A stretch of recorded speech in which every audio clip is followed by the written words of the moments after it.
नमस्कार साथियों, कैसे हो आप लोग। मैं बहुत अच्छा उम्मीद करता हूं कि आप भी बहुत अच्छे होंगे। मैं आईएएस सिंह यानी जय सर आपके सामने उपस्थित हुआ हूं एक नया वीडियो लेके, एक नया संदेश लेके और नई एनर्जी के साथ। मैं आपको राजस्थान की हिस्ट्री पढ़ा रहा हूं जो कि आरपीएससी असिस्टेंट प्रोफेसर एग्ज़ाम के लिए काफ़ी हेल्पफुल साबित होगी। अगर आपको RPSC assistant professor paper third में 35+ स्कोर करना है तो आप मेरे से जुड़ सकते हैं।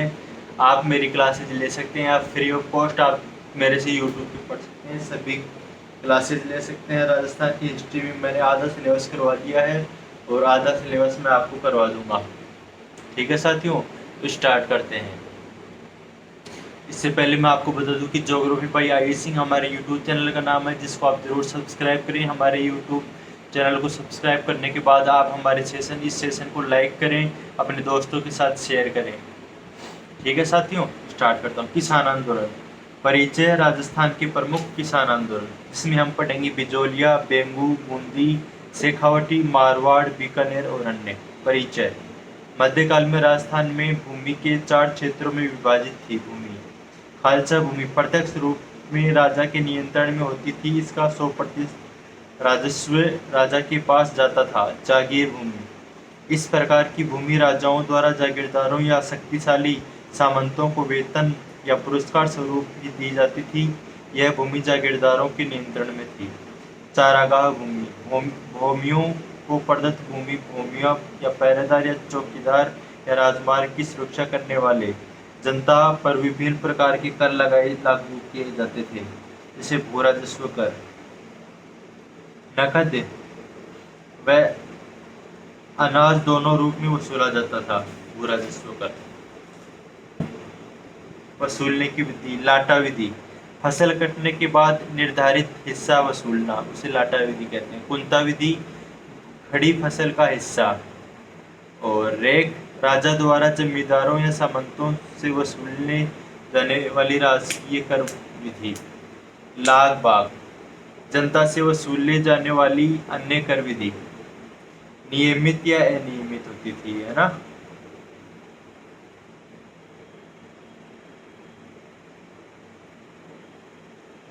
उक्त करों को जागीरदारों या उनके अधिकारियों द्वारा अत्यधिक दरों या अत्याचार या उत्पीड़न से वसूला जाता था। इससे किसानों में असंतोष हुआ, जो कि राजस्थान में किसान आंदोलन का कारण बना।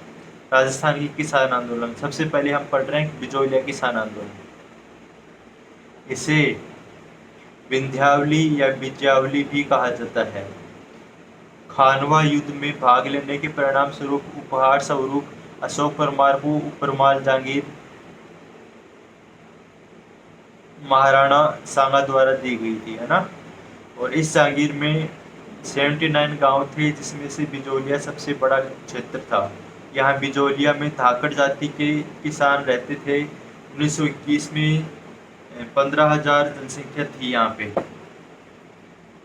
आरंभ में बिजोलिया या उपरमाल अपनी सुरक्षा के नाम पर मराठों को चौथ देता था। वर्ष 1810 में केशवदास ने चौथ से मुक्ति दिलाई। केशवदास के बाद यहाँ के जमींदार गोविंद दास बने, जो कि 1894 तक बने रहे। तत्पश्चात कृष्ण सिंह या राव बने।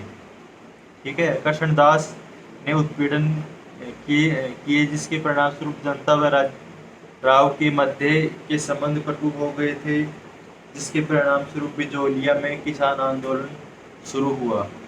1897 से 1941 तक यह आंदोलन हुआ था ना। भारत का सबसे दीर्घजीवी व राजस्थान का पहला व संगठित आंदोलन था। कौन सा? बिजोलिया किसान आंदोलन। 44 वर्ष चले इस आंदोलन के 3 चरण बने। प्रथम चरण 1897 से 1915।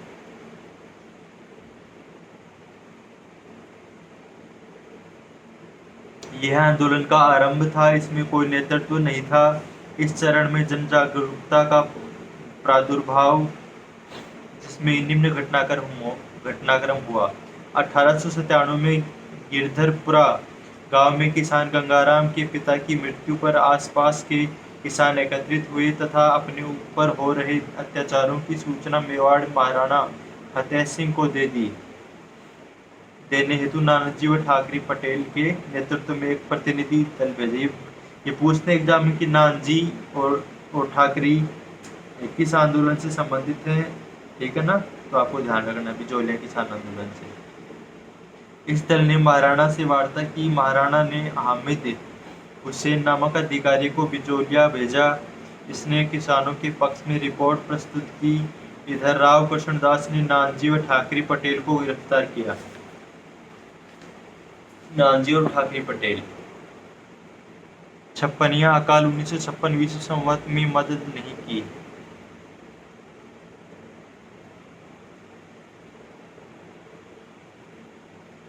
उन्नीस 1930 में चौरी कर 13 रुपये या 5 रुपये लगा दिया।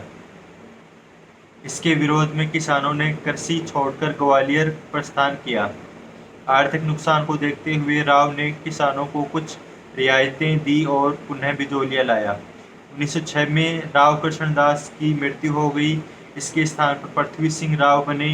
इन्होंने पुरानी रियायतें वापस ले ली तथा नई लाग या कर के रूप में तलवार बंधाई कर लिया। इसके विरोध में किसानों ने सीताराम दास, पंडित ब्रह्मदेव, फतेहकरण चारण को पृथ्वी सिंह से वार्ता करने हेतु भेजा। इन तीनों को कारावास में डाल दिया गया। 1914 में पृथ्वी सिंह की मृत्यु हुई। यह लागे 1914 तक चलती रही। पृथ्वी सिंह की मृत्यु के बाद अल्प वयस्क पुत्र केसरी सिंह राव बना, परंतु अल्पवयस्क होने के कारण बिजोलिया का प्रशासन मेवाड़ के अधीन हो गया। महाराणा ने अमर सिंह राणावत को बिजोलिया का प्रशासक तथा डूंगर सिंह को सहायक प्रशासक नियुक्त किया तथा हीरालाल व तेज सिंह को कामदार के रूप में नियुक्त किया। इस प्रकार प्रथम चरण समाप्त हुआ। अब द्वितीय चरण, बिजोलिया किसान आंदोलन का द्वितीय चरण। राजस्थान में 1915 की लाहौर सशस्त्र क्रांति का नेतृत्व रास बिहारी बोस ने भूप सिंह को सौंपा तथा गोपाल सिंह खारवा के पास अजमेर भेजा। चूंकि क्रांति समय से पूर्व दमन का शिकार हुई, इस कारण अजमेर के टोडगढ़ किले में दोनों को कैद कर लिया गया। इसी समय चित्तौड़गढ़ के ओरछा गांव में विद्या प्रचारिणी सभा का सम्मेलन आयोजित हो रहा था। विद्या प्रचारिणी सभा की स्थापना हरि भाई किंकर द्वारा 1914 में की गई थी। इस सम्मेलन में भूप सिंह ने भी भाग लिया तथा इस दौरान निम्न घटनाक्रम हुआ। भूप सिंह ने अपना नाम परिवर्तित कर विजय सिंह पथिक कर लिया। विद्या प्रचारिणी सभा का नेतृत्व सुपुर्द किया।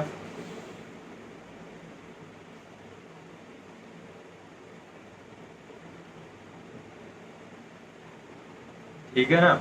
विद्या प्रचारिणी सभा का नेतृत्व सुपुर्द किया। इससे प्रेरित होकर साधु सीताराम दास ने भी बिजोलिया में भी विद्या प्रचारिणी सभा स्थापित की। इसे उद्घाटन समारोह में मोहनलाल पांड्या तथा साधु सीताराम दास के आग्रह पर विजय सिंह पथिक ने बिजोलिया आंदोलन का नेतृत्व अपने हाथों में लिया 1916 में। अब घटनाक्रम द्वितीय चरण के विजय सिंह पथिक के पास नेतृत्व आने के बाद आंदोलन की वित्तीय आवश्यकताओं की पूर्ति हेतु उपरमाल किसान पंचायत बोर्ड का गठन हरियाली अमावस्या के दिन हुआ। ये पूछते हैं कि उपरमाल किसान पंचायत का बोर्ड का संबंध किस किसान आंदोलन से है, तो आपको बता देना है बिजोलिया किसान आंदोलन। उद्देश्य किसानों के आंदोलन के संचालन हेतु दान लेना। आय जरूरतें पूर्ण होंगी, साथ ही किसान समर्पित भाव से समर्थन करेंगे। इनकी अध्यक्षता मन्ना पटेल को सुपर्द की। इस दौरान युद्ध लाग प्रति किसान 14 रुपये देने से इनकार। नारायण पटेल के नेतृत्व में बेगार करने से इनकार। परिणाम स्वरूप नारायण जी पटेल को कैद किया व कारागार में डाला। किसानों ने संगठित विरोध किया। माणिक्यलाल वर्मा कर पंछेड़ा गीत गाया। नारा दिया, उन्हें छोड़ दो या हमें कारावास में दो। इस विरोध को देखकर नारायण पटेल को जेल से रिहा किया। यह किसानों की पहली सफलता थी, है ना। इस पूरे मुद्दे को ध्यान में रखते हुए किसानों की समस्याओं का अध्ययन करने हेतु उदयपुर में ब्रिटिश रेजिडेंट ने बिंदुलाल आचार्य आयोग गठित किया। सदस्य बिंदुलाल अध्यक्ष थे इसके, बिंदुलाल भट्टाचार्य, ठाकुर अमर सिंह थे इसमें और अफजल अली थे। ये पूछते हैं कि बिंदुलाल भट्टाचार्य आयोग का संबंध किस किसान आंदोलन से है, तो बिजोलिया किसान आंदोलन से। इस समिति की रिपोर्ट को राव द्वारा दरकिनार कर दिया गया। तत्पश्चात विजय सिंह पथिक। दोस्तों हमारा जो वीडियो था वो पता नहीं बीच में कैसे रुक गया, हम नेक्स्ट वीडियो बना रहे हैं, इसमें आपको समझाएंगे, ठीक है ना। बिजोलिया किसान आंदोलन हमारे द्वारा चलाया जा रहा था। इस समिति की रिपोर्ट को राव द्वारा दरकिनार कर दिया गया। तत्पश्चात विजय सिंह पथिक ने इस आंदोलन को राष्ट्रीय मुद्दा बनाने की योजना बनाई। इस हेतु निम्न कार्य किए। राष्ट्रीय स्तर की पत्रिकाओं में बिजोलिया मुद्दे को छपवाया। प्रताप, कानपुरा, दिल्ली, गणेश शंकर, विद्यार्थी, अभ्युदय, इलाहाबाद, कौन कौन से समाचार पत्र थे उनमें इसको छपवाया गया। प्रताप, कानपुर या दिल्ली से चलने वाला गणेश शंकर विद्यार्थी के नेतृत्व में अभ्युदय, इलाहाबाद में मराठी, पुणे में बाल गंगाधर तिलक का अखबार था। भारत मित्र, कलकत्ता। बिजोलिया किसान आंदोलन ने तिलक से भेंट की और पूरे मुद्दे की जानकारी दी। तिलक ने महाराणा को भी पत्र लिखा। इस प्रकार तिलक व केलकर का सहयोग लिया। राष्ट्रीय संगठनों व नेताओं से भेंट की। इस क्रम में 1919 में वर्धा में राजस्थान सेवा संघ की स्थापना की। इसका मुख्यालय 1920 में अजमेर स्थानांतरित कर दिया गया। इसका मुख्य पत्र था राजस्थान केसरी। 1920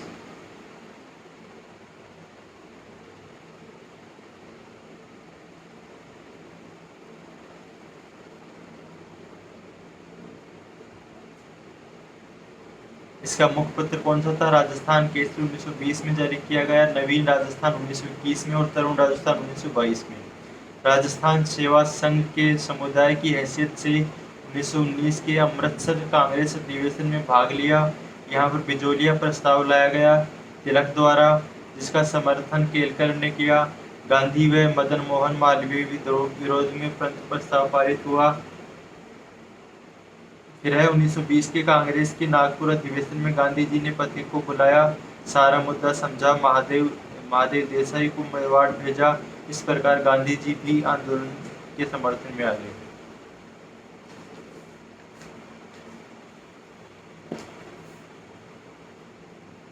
उन्नीस 1918 अमृतसर में राजपूताना मध्य भारत सभा की बैठक हुई थी, जिसमें पथिक ने भाग लिया था। इस सभा में भवानी दास को अपने प्रतिनिधि के रूप में मेवाड़ को वस्तु स्थिति जानने हेतु भेजा, परंतु मेवाड़ का नागरिक नहीं होने के कारण भवानी दयाल को मेवाड़ सीमा में प्रवेश करने नहीं दिया गया। इस प्रकार राष्ट्रीय दबाव के चलते रमाकांत मालवीय के नेतृत्व में 3 सदस्यीय तख्त सिंह राज सिंह समिति का गठन किया। द्वितीय जांच आयोग कहा जाता है इसको। इस समिति की रिपोर्ट को भी दरकिनार किया गया।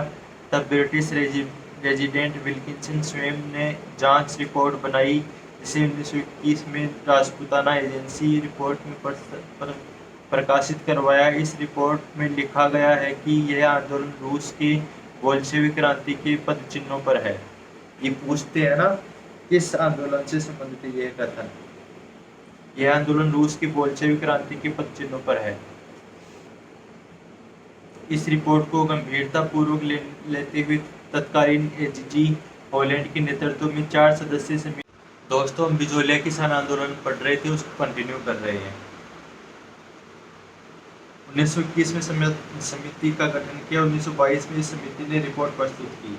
35 प्रकार की लागें समाप्त हुई। तलवार बंधाई कम, सतत भूमि को कर मुक्त और किसानों पर दर्ज मुकदमों में वापस किसानों की जब्त भूमि लौटा दी गई। इस प्रकार आंदोलन कुछ समय के लिए शांत हो गया, परंतु राव के विवाह के बाद पुनः प्रारंभ हो गया। इस समझौते की शर्तों को जागीरदारों ने स्वीकार नहीं किया। तीसरा चरण 1923 से 1941 तक। हॉलैंड की रिपोर्ट को जागीरदारों ने अस्वीकारा। 1923 में राव का विवाह होने के बाद लागें पुनः बढ़ा दी गई। सीताराम दास एमपी थे। वह विजय सिंह पति कारावास में अतः कुछ समय तक नेतृत्वहीनता। इस कारण आंदोलन पुनः आरंभ हुआ। इस समय नेतृत्व माणिक्यलाल वर्मा, जमनालाल बजाज, हरिबाबू उपाध्याय और रमा देवी तुलसी भील के पास आया। 1927 में विजय सिंह पथिक जेल से रिहा हुए। उन्होंने किसानों को जमीनें या कृषि भूमि छोड़ने का सुझाव दिया, जबकि रामनारायण चौधरी इस सुझाव के खिलाफ थे। इस कारण दोनों के मध्य मतभेद उत्पन्न हो गए। परिणाम स्वरूप विजय सिंह पथिक ने 1927 में स्वयं को आंदोलन से अलग कर लिया। तत्पश्चात किसानों ने पथिक के सुझाव पर अमल करते हुए भूमि त्यागी, परंतु राव ने वे जमीनें अन्य किसानों को बेच दी। अतः पुनः किसानों ने उनकी जमीनें वापस दिलवाने के लिए बजाज के नेतृत्व में पुनः प्रयास आरंभ हुए। इस समय माणिक्यलाल वर्मा कुंभलगढ़ में कैद भी रहे। वर्ष 1938 में उदयपुर प्रजामंडल की स्थापना हुई। मेवाड़ के प्रधानमंत्री व वीर नारायण राघवाचारी बने तथा राजस्व मंत्री मोहनलाल मेहता बने। इन प्रयासों से 1927 में बेची हुई भूमि किसानों को 1941 में वापस दिलवाई जाती है। इस प्रकार बिजोलिया किसान आंदोलन समाप्त हुआ। यह अहिंसक आंदोलन था, संगठित था और दीर्घकालीन था। अब है बेंगू किसान आंदोलन। परिचय।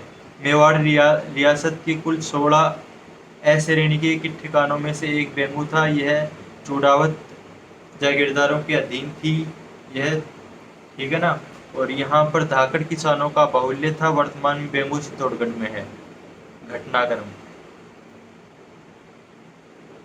इस पर बिजोलिया आंदोलन का प्रमुख प्रभाव था। विजय सिंह पथिक ने राजस्थान सेवा संघ की तरफ से रामनारायण चौधरी को किसानों का नेतृत्व करने हेतु भेजा गया था। इस प्रकार रामनारायण चौधरी ने इस आंदोलन का नेतृत्व किया। रामनारायण चौधरी के नेतृत्व में दिसंबर 1921 तथा मई 1922 में क्रमशः मेनाल व मातृकुंडिया में किसानों के बड़े सम्मेलन आयोजित हुए।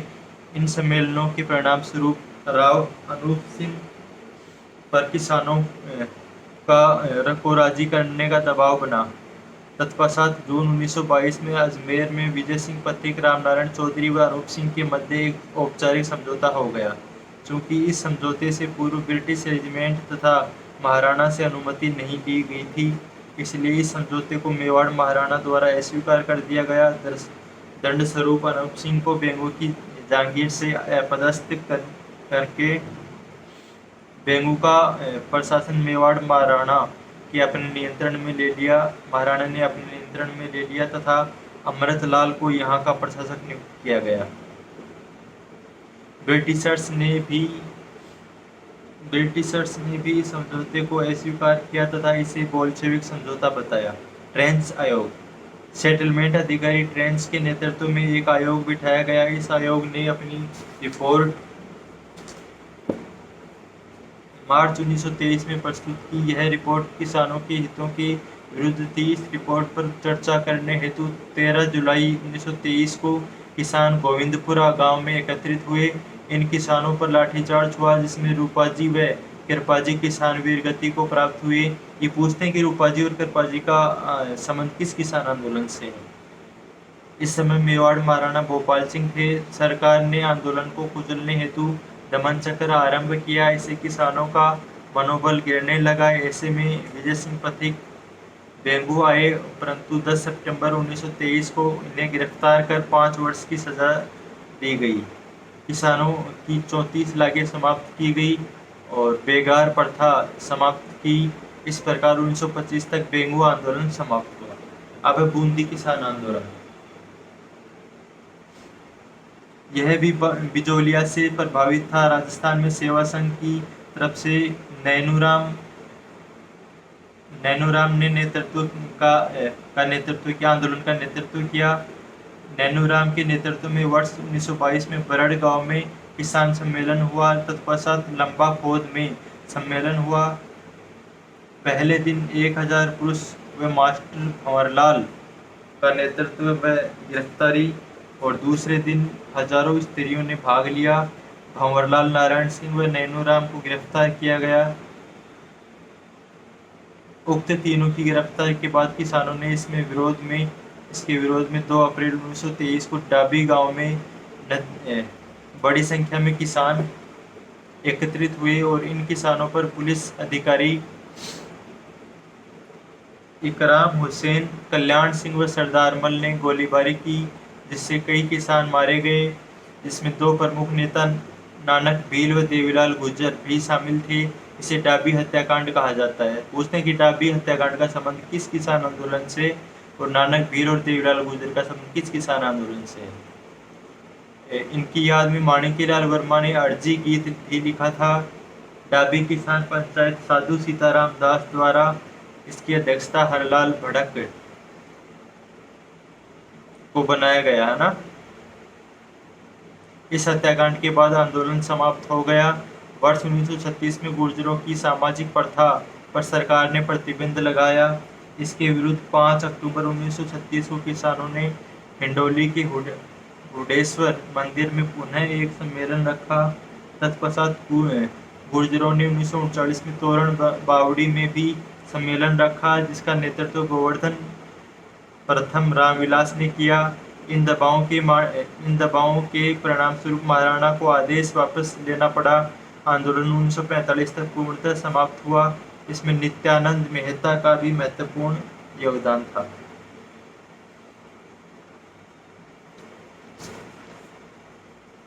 अब है शेखावटी किसान आंदोलन।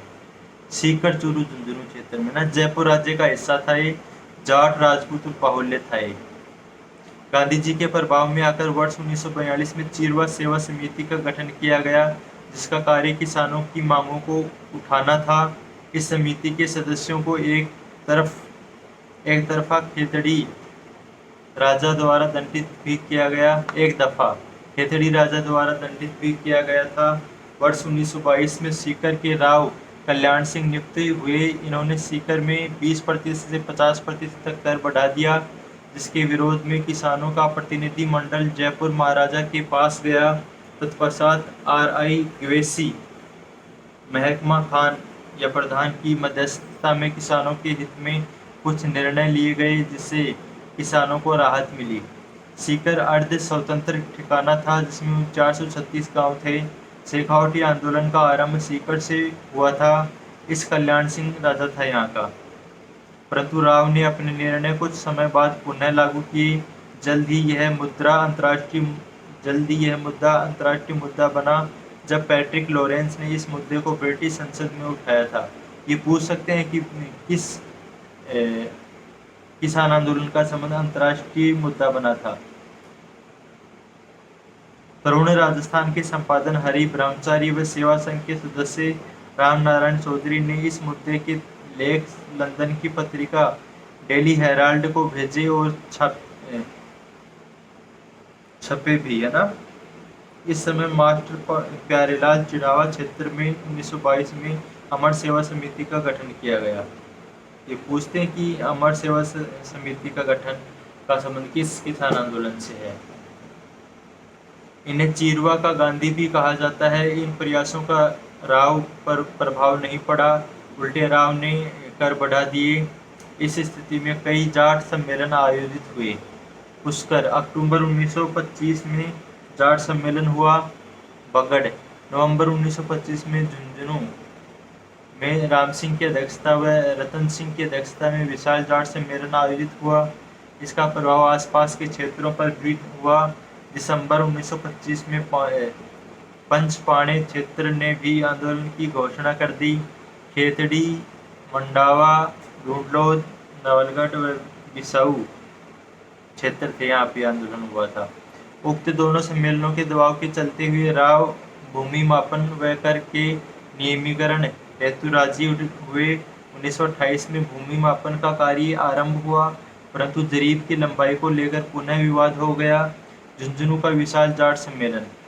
11 से 13 फरवरी 1932 को बसंत पंचमी के दिन झुंझुनू में विशाल जाट सम्मेलन आयोजित हुआ, जिसमें 60,000 लोगों ने भाग लिया। अब है पलठाना सम्मेलन। यह भरतपुर के जाट नेता देशराज ने पलठाना सीकर में राजस्थान जाट क्षेत्रीय सभा के सानिध्य में विशाल सम्मेलन आयोजित करने का निर्णय लिया और प्रजापति महायज्ञ की अनुमति मांगी। वर्ष 1933 में सम्मेलन आयोजित हुआ, परंतु दमन कर दिया गया। आगे चलकर पंडित हेमराज शर्मा भी देखरेख में जनवरी 1934 में 7 दिवसीय यज्ञ का आयोजन किया गया। हाथी पर चढ़ने की अनुमति नहीं मिली।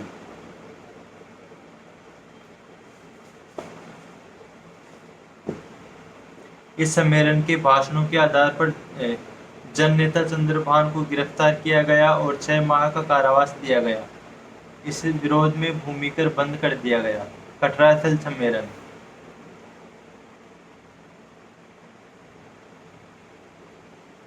कटराथल सम्मेलन ठाकुर मानसिंह द्वारा महिलाओं के साथ दुर्व्यवहार किया गया। 25 अप्रैल 1934 को कटराथल में किसान हरलाल सिंह की पत्नी किशोरी देवी के नेतृत्व में किसान महिला सम्मेलन हुआ, जिसमें करीब 10,000 महिलाओं ने भाग लिया। मुख्य वक्ता उत्तमा देवी थी।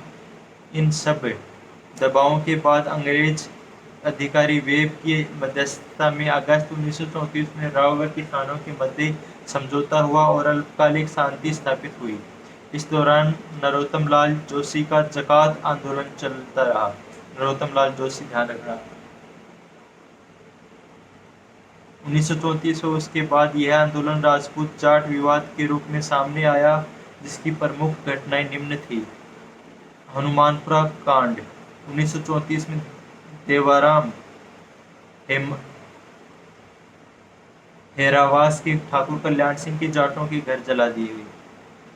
जयसिंहपुरा कांड। 21 जून 1934 को ढूंढलोद के ठाकुर के भाई ईश्वर सिंह ने जाट बस्ती में आग लगा दी।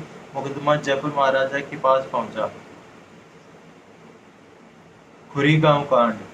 22 मार्च 1935 राजपूत जाट विवाद रत्नाराम शंभू सिंह 2 किसान वीर गति को प्राप्त हुई।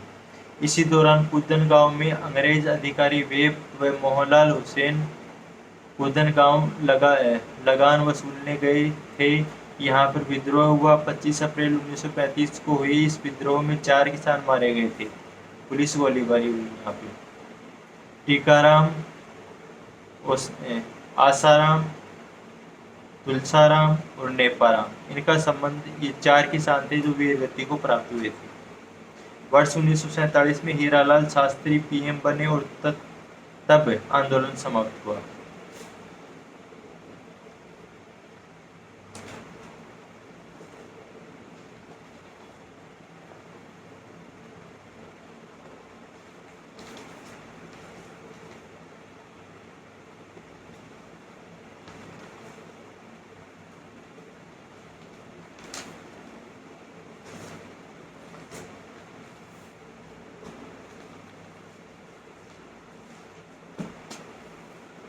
किसान आंदोलन का पहला पार्ट समाप्त हो गया। आप हमारी यूट्यूब चैनल को सब्सक्राइब करें, हमारे टेलीग्राम ग्रुप में सम्मिलित हुए। ज्योग्राफी बाय जय सिंह हमारे एपी एप्लीकेशन का नाम है, जिसमें आप ज़रूर सम्मिलित हुए। Thank you so much everyone. नमस्कार साथियों, कैसे हो आप लोग? मैं बहुत अच्छा हूँ। उम्मीद करता हूँ कि आप भी बहुत अच्छे होंगे। मैं आपको राजस्थान की हिस्ट्री पढ़ा रहा था। राजस्थान की हिस्ट्री असिस्टेंट प्रोफेसर एग्ज़ाम के लिए मेनली मैं आपको पढ़ा रहा हूँ। और राजस्थान की हिस्ट्री में हम किसान आंदोलन पढ़ रहे थे। आप हमारे यूट्यूब चैनल को सब्सक्राइब करें, इस सेशन को लाइक करें और अपने दोस्तों के साथ शेयर करें। किसान आंदोलन का ये सेकंड पार्ट है। इसमें मैं किसान आंदोलन को आपको कंप्लीट करवा दूंगा। परिचय।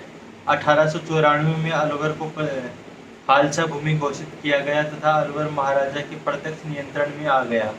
1924 में यहाँ पर महाराजा जय सिंह या फिर जनदेव सिंह बने। इन्होंने 1924 में 40% तक कर की दरें बढ़ा दी। इस निर्णय से स्थानीय किसान नाराज हुए। साथ ही साथ इन्होंने ब्राह्मणों व क्षत्रियों के कई अधिकार समाप्त किए। इससे जनता का बड़ा भाग महाराजा से नाराज हो गया। ठीक है, प्रथम चरण इसका अलवर किसान आंदोलन का प्रथम चरण। महाराजा के निर्णयों के विरुद्ध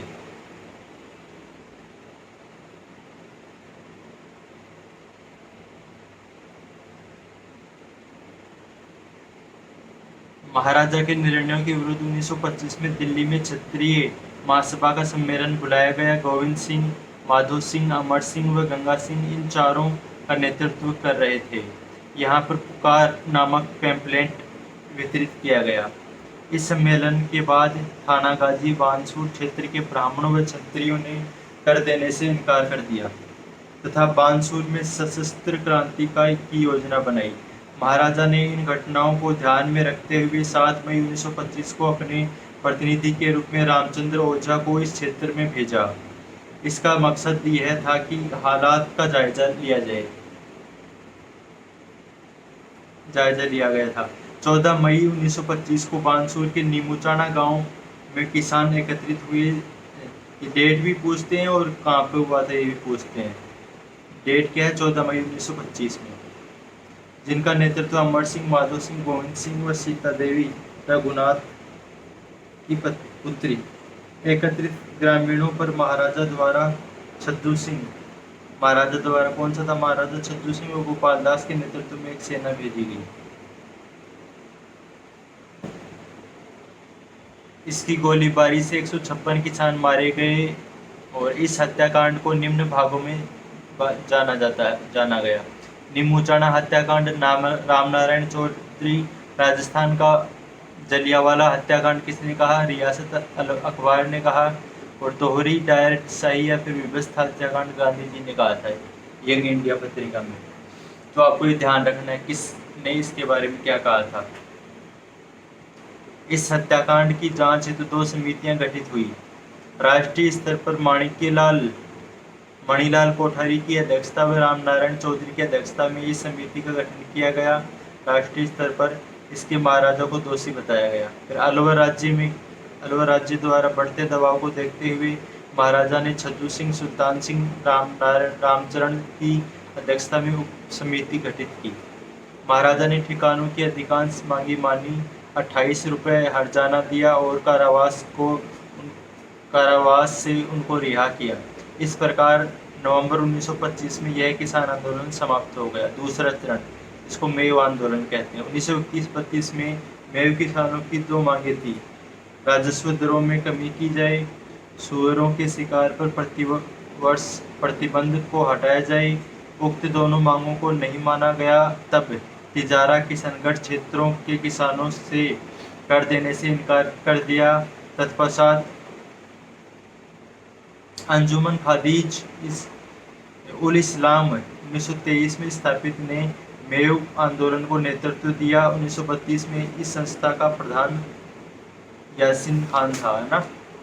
ये पूछते हैं कि कौन सी वो थी कमेटी थी जिसने आंदोलन को आगे बढ़ाया। इस संस्था ने आगे चलकर कुछ और धार्मिक मांगे महाराजा के समक्ष रखी जो कि धार्मिक थी, जैसे मेवों के लिए पृथक विद्यालय, मस्जिदों का उद्धार तथा मस्जिदों को सरकारी नियंत्रण से मुक्त करें, उर्दू को प्रोत्साहन किया जाए। इस प्रकार की धार्मिक मांगों के कारण आंदोलन सांप्रदायिक हो गया जो कि आगे चलकर हिंसक भी हो गया। ऐसे में अंग्रेज अधिकारी वायली ने हस्तक्षेप किया। महाराजा जयसिंह को इंग्लैंड भेज दिया। महाराजा 1934 में इंग्लैंड से आंदोलन समाप्त हो गया। महाराजा इंग्लैंड गए तो आंदोलन समाप्त हो गया। 1937 में महाराजा की मृत्यु पेरिस में हो गई। 1931 में इसका प्रभाव भरतपुर पर पड़ा। बढ़े हुए कर से लंबरदारों ने इनकार कर दिया। बड़े कर वसूलने से लंबरदारों ने इनकार कर दिया। भोजी लंबरदार के नेतृत्व में भरतपुर में भी कुछ समय आंदोलन हुआ। ये भोजी लंबरदार ध्यान रखना आपको कौन से आंदोलन से संबंधित है। खालसा भूमि का पहला आंदोलन सांप्रदायिक व हिंसक आंदोलन, वैधानिक कानून या समाधान नहीं बना। अब मारवाड़ किसान आंदोलन।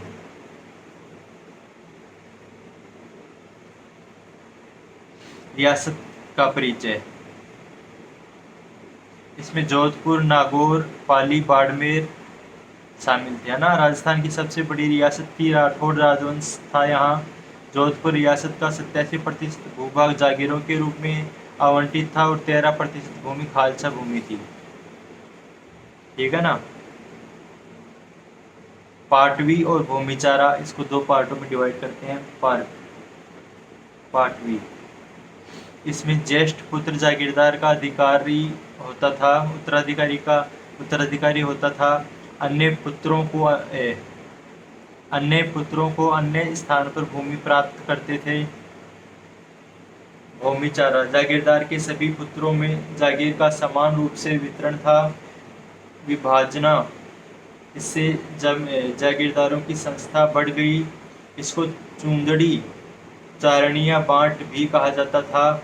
इसके कारण रियासत में विवाद बढ़ गए। आंदोलन पूर्व की संस्थाएं, मरुधर मित्र हितकारिणी सभा 1915 में गठन, मारवाड़ हितकारिणी सभा 1918, ये पूछते मारवाड़ हितकारिणी सभा का चांदकरण सुराणा द्वारा स्थापित किया गया था। इसने स्थापित की थी, चांदकरण सुराणा ने इसको स्थापित की थी, परंतु यह आरंभ में निष्क्रिय रही। वर्ष 1923 में जय नारायण व्यास के नेतृत्व में इसका पुनर्जीवन हुआ। मारवाड़ सेवा संघ 1921 में राजस्थान सेवा संघ की शाखा के रूप में थी। उक्त तीनों संस्थाओं ने मारवाड़ क्षेत्र में जनजागृति का कार्य किया। आंदोलन की घटनाएं, 24 व 25 नवंबर 1921 को पुष्कर में मारवाड़ राज्य लोक परिषद का अधिवेशन हुआ। अध्यक्षता चांदकरण, उपाध्यक्ष शिवकरण जोशी, मुख्य अतिथि कस्तूरबा गांधी।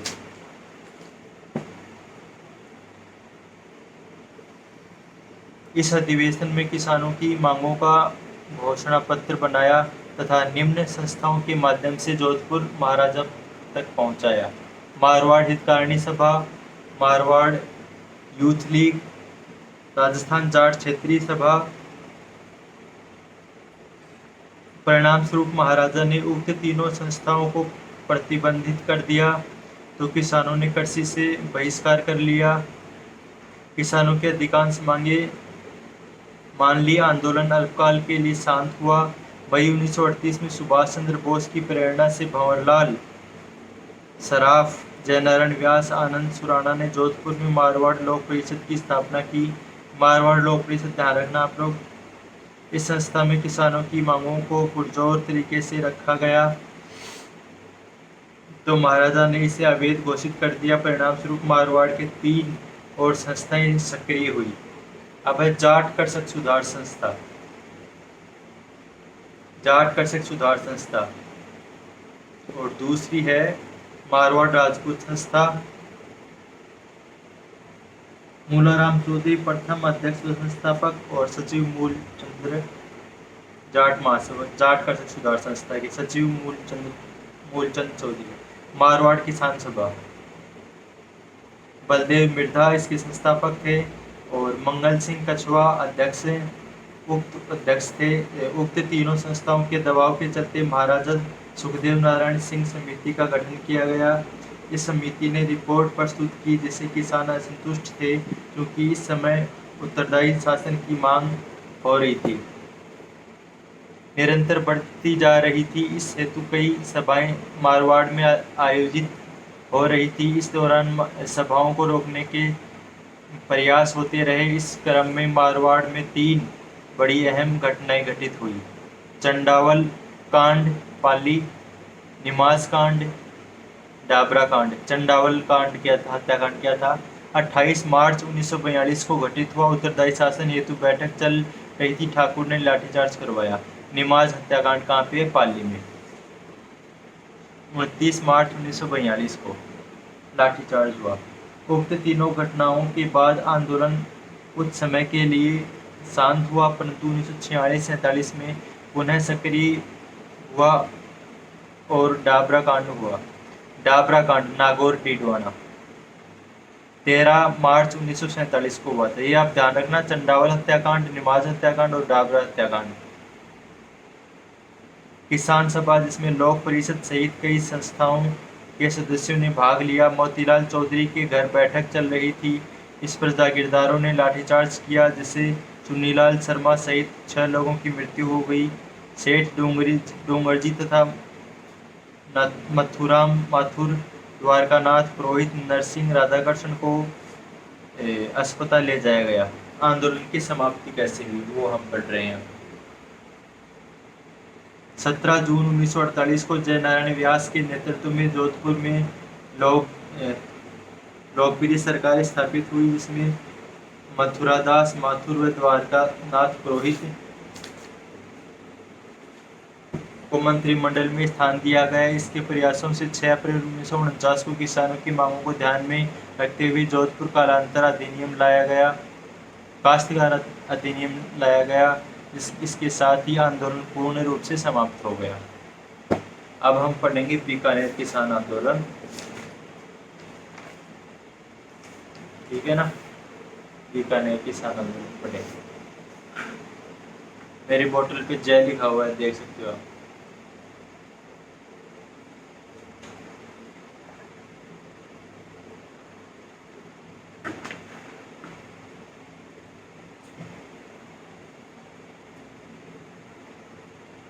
बीकानेर किसान आंदोलन कहाँ हुआ था ये? बीकानेर और चूरू में। खालसा भूमि कम प्रभावित थी और जागीर भूमि दूधवा, खारा, लालना, रायसिंहपुरा, कांगड़ा। खालसा भूमि पर आंदोलन 1927 में गंगा नहर का निर्माण कार्य पूरा हुआ। इसके निर्माण से पूर्व महाराजा ने किसानों से भूमि अधिग्रहण के बदले आश्वासन दिया था कि नहर निर्माण के बाद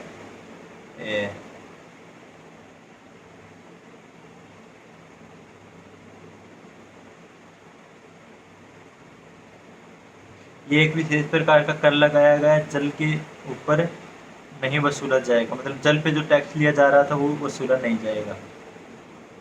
परंतु कुछ समय बाद यह कर लागू कर दिया गया तो किसानों ने दारा सिंह की अध्यक्षता में जागीरदारा संघ गठित किया और किसानों में उपजे विद्रोह को देखते हुए गंगा सिंह ने किसानों की मांगे मान ली और पुनः किसान आश्वस्त हो गए।